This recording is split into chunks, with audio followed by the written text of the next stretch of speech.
I've worked the 3 a.m. shift at the 7-Eleven off Highway 59 for a long time, and you see some weird stuff. Drunks, travelers, people who just don't want to be home. But last night, a guy came in who looked wrong. He was wearing a crisp white tuxedo, but he was barefoot.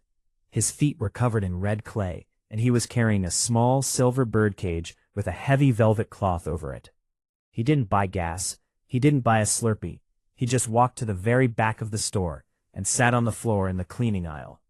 I walked back there, trying to be the tough guy, and said, "Hey man, you can't hang out here. You gotta buy something or head out." He looked up at me, and his eyes were completely white. No pupils, just milky, clouded white.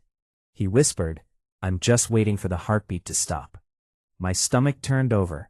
I looked at the birdcage, and the velvet fabric was pulsing, like something inside was breathing, slow and heavy.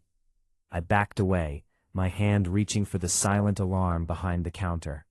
But as I reached it, the power in the whole store just died.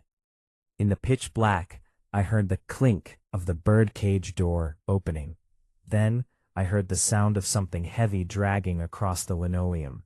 Scrape, scrape, scrape. I pulled out my phone, my fingers trembling so much I almost dropped it, and turned on the flashlight. The man was gone. The birdcage was sitting in the middle of the aisle, wide open and empty. But then I shined the light on the front windows of the store. On the outside of the glass, there were hundreds of bloody handprints, small ones, like a child's, and they were all moving, sliding down the glass slowly.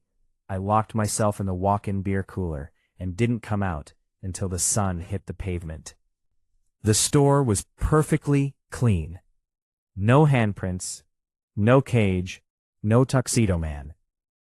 But when I went to check the security footage, the cameras hadn't recorded a man. They recorded me, standing at the counter, talking to a chair that had been empty the entire night. And then the footage showed the chair, slowly beginning to float.